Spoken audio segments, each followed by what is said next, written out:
Hey, Calvary Crossway.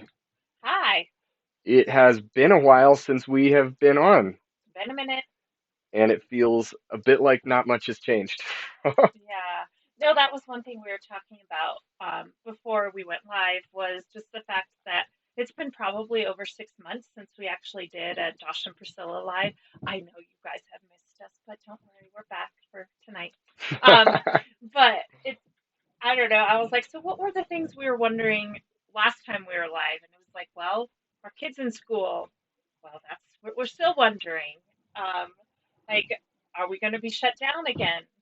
That's what we're still wondering. Will we have a place to meet for the church? That's what we're still wondering. Who's going to be the president? We still don't know. I don't know. Maybe we know. I don't know. Yeah, and as we've been talking about it, I think that we just feel tired, like really tired of this and a lot of the um, just the continual questions. You know, I like certainty, Yeah.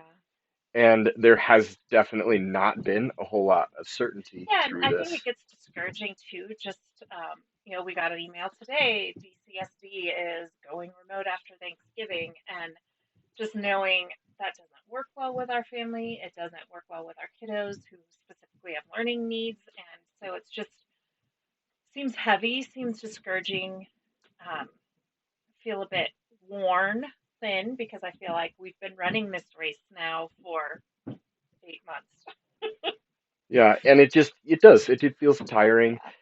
So we wanted to come in and just give everyone in the church some real hope, which we have. I mean, we've been looking as a church together at the book of Mark, and we're looking at the promises that Jesus has kept. We've looked at his death, we're going to be looking at his death and burial this coming Sunday. But just remembering that God keeps his promises and that God is a trustworthy God. And so we've been kind of looking through some Psalms and trying to think of what kind of resonates with. Yeah, and I think one of the things that our that Kate Morgan writes about in her book is just the fact that in that waiting, in that discouraging time, that can be very dangerous because we can lose hope. Yeah. And so we need to be people that don't lose hope in the waiting. And this has seemed like the long game for sure. Yeah.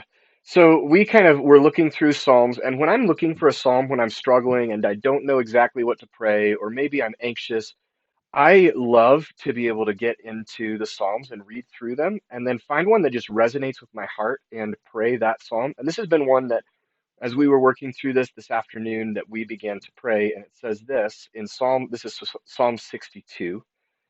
For God alone my soul waits in silence.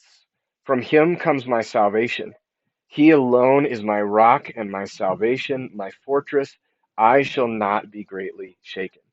It was just such a great reminder to me that I have a God that I can rest in, and I will not be shaken in that. So the psalmist goes on, and Yeah, and just kind of on that same line, just that idea of not being shaking. I'll admit when we got that email today, like, I cried because I'm like, oh my goodness, remote learning again. um, and just that idea of we can be discouraged, we can be saddened, but we're not shaken. We're not people that are shaken. yeah. So, and then the next part of the psalm really, I think, feels a lot like what we've been experiencing. It says, "How long will all of you attack a man and batter him, like a leaning wall or a tottering fence?" And sometimes I kind of feel that way, like, what's going to happen this Sunday? You know, are they going to change these laws or these Is rules? this going to be the one that topples it all? Yeah. So is this going to, yeah, this is the one that's going to knock me over. Then it says, they only plan to thrust him down from his high position. They take pleasure in falsehood. They bless with their mouths, but inwardly they curse. That kind of felt a bit like the political climate that we've just kind of seen. You don't know what to trust or what to think of, and it feels unstable and volatile. And the psalmist says that, and then he says, think about it. And I think that one of the things that as we are struggling that we have to learn how to do is to name the specific places and areas that we are struggling. Um, Notice the psalmist starts with confidence in God, and then he says, Lord, I'm struggling with this right now. I am not sure I can make it through this part right now. And really bearing our heart, we serve a God that wants to hear our hearts, that wants to know Yeah. what's going on. And then he goes on and says, "For God alone, O my soul, wait in silence, for my hope is from him. He only is my rock and my salvation, my fortress, I shall not be shaken. On God rests my salvation and my glory, my mighty rock, my refuge is God. Trust in him at all times, O people, pour out your heart before him. God is a refuge for us."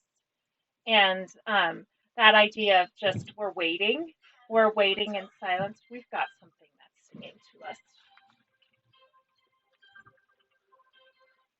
Well, there we go. If that was Sorry, you calling, I just messed up the audio or there we go. there we go.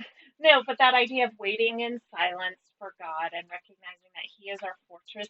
So none of this has taken God by surprise. He's not surprised that we're looking down the barrel of another potential shutdown, that our kids are now back home indefinitely in cold weather. I can't even send them outside all the time to wear their energy out.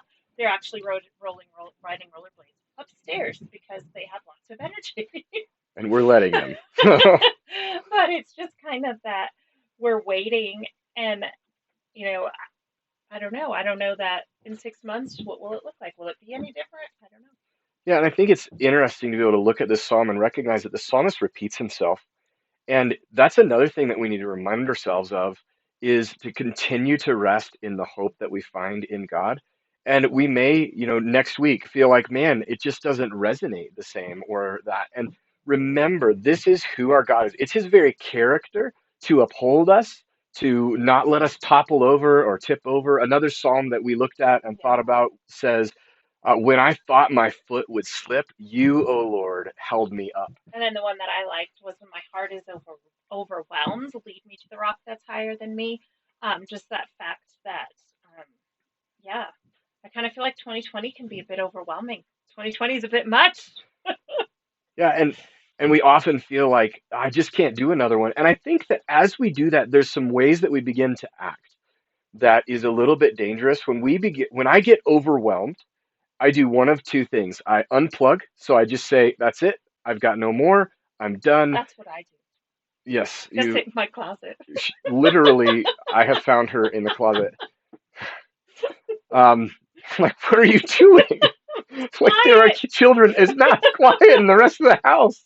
It is in my closet. Um, but I think it's important that we don't unplug and just say, "That's it. I'm Yeah. done.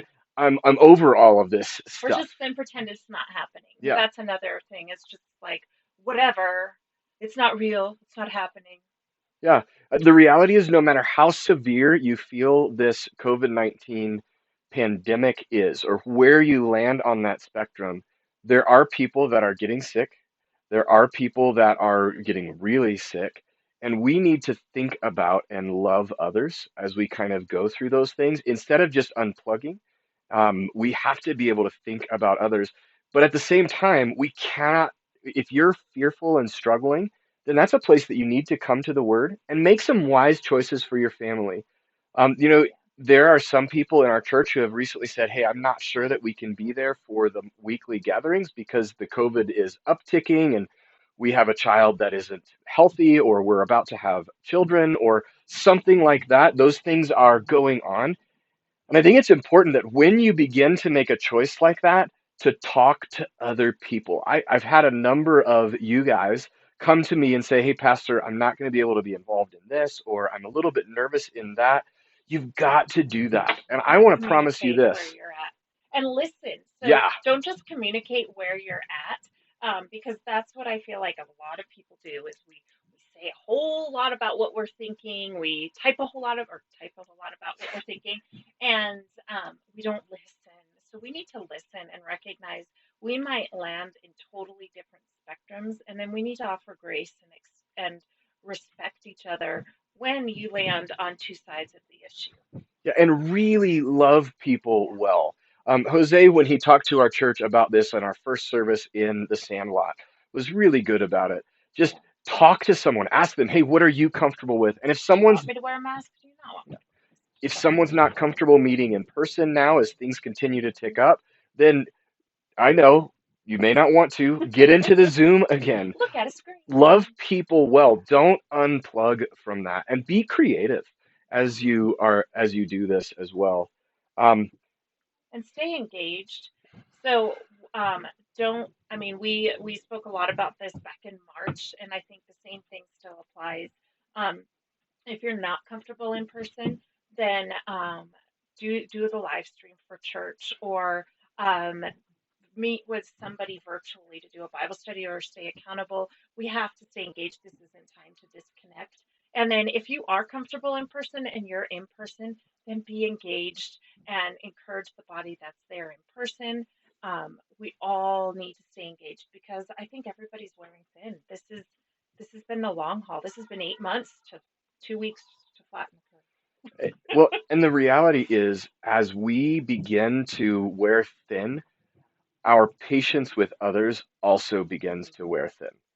And so if someone lands in a different spot than you, Yeah, I mean, you're easy to be like, well, if they would take it seriously, we wouldn't still be here. Or if not everybody was overreacting, we wouldn't still be here. I mean, you're both sides you're hearing, so we've just got to be people of grace, people of kindness. and just be patient. Aren't you Hmm. glad that Christ is patient with us? As the psalmist goes through, often he talks about his own sin and reminding that he can go to God for forgiveness. And really, we ought to be that kind of people with others in that. And then I love how David ends here. He says, once God has spoken, twice I have heard this, that power belongs to God, and that you, O Lord, and that to you, O Lord, belongs steadfast love, for you will render to a man according to his work. And I kind of feel like when the psalmist says, once I have heard it, twice, once God has spoken, twice I have heard, it's kind of that this is really, really important. That power belongs to God, and that to him belongs steadfast love. So power belongs to God. Um, we will get through this. God is in control and he will be glorified and he loves us. So through this all, we can count on his steadfast love to be there for us when we might feel like we're wearing thin or that leaning, toppling fence. Yeah, so take hope, church. The reality is, this is, even if this lasts the rest of our lives, oh, Oh please no. no. But even if it does, it is a temporary moment in the reminder of who God is. And God's church is going to continue on because it doesn't depend on me. It doesn't depend on you or one person in there. It's the very character of God, which in this passage, he says twice, you alone, my soul, waits in silence. Mhm. I wait for you to speak to me, Lord. You are the source of my salvation. A political person in our presidency is not going to give us salvation in this or away from these things. It's our salvation in the Lord. And even if things do continue on and we continue to suffer from some more fatigue and we need more endurance and we worry more about our children, our God, our unchanging God, isn't changing in that. He has that steadfast love. I love that concept, that steadfast love. It's that love that drove Jesus to the cross for you and for me. He suffered darkness so that we could have light. He suffered separation so that we could have acceptance. That's who our God is. Yes. And he is with us still. Yep. He doesn't leave us, he That's doesn't what we forsake got. us. So continue to connect with one another. I just want to encourage you as well. If you haven't seen someone at church for a while or you haven't connected with them, pick up the phone and give them a call. We can often think, hey, I'll catch them next time at church. The reality is, there's some good reasons for people not to be there right now.